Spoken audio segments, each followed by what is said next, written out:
Somo Biane Puspopo ingkang kudu alam ikhlas jiwa lan rakas Puspopo kula kan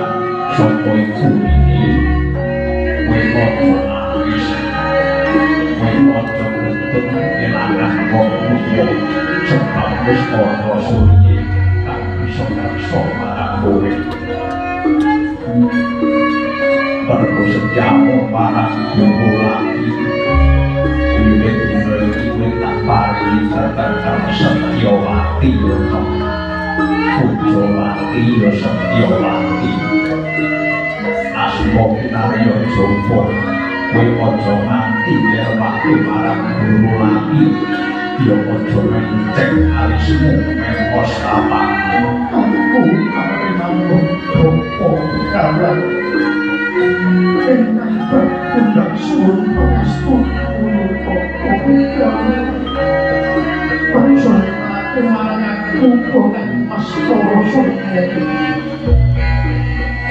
orang-orangnya aku tipu orang-orangnya aku membolok lagan tolak aku senci alam aku tetap didampingi sama aku saat terakhir terus berbola kowe ini kawan kulo dino saiki sesenono kulo bakal ora saksikan salati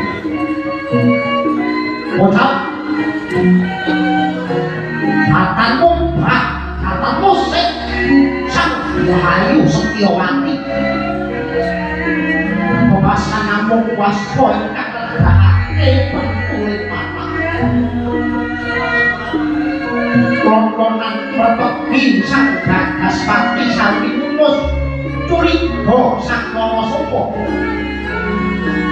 pangkono sang Gagaspati wis tanggap sasmita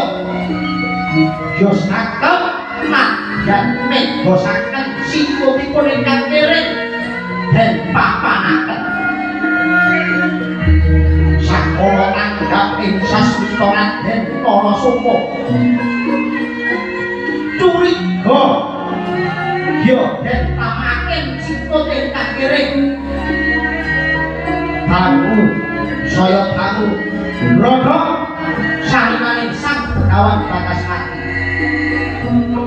pinanggeng dening sang Narasoma baru saya alit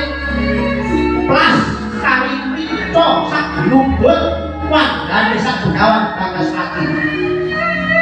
plas ical tanpa karana yen manipun manding angganing dan Narasoma sangga canthi lolos saka kurungan manding swarga prangratuna sarwa ngendika sang Begawan Bagaspati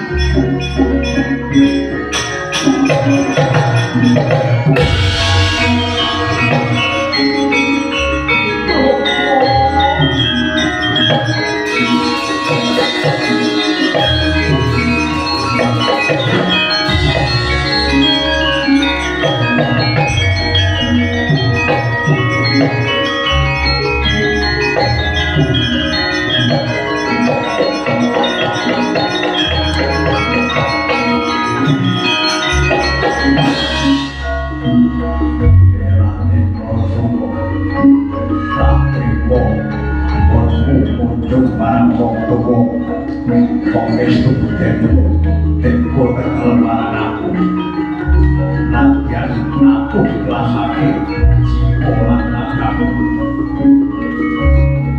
nanti rumongso durung sampurna lulus karo ayonan bodoh yen durung barengan karo kowe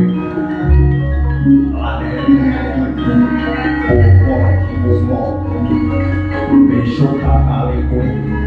ketemu karo satrio ingkang darbeni Rudira Seta yang bisa kembute dari kono akal menuk marang kowe lan Bocondo Kirowo aku lali marang kowe ojo asuran yo ngono iku bakal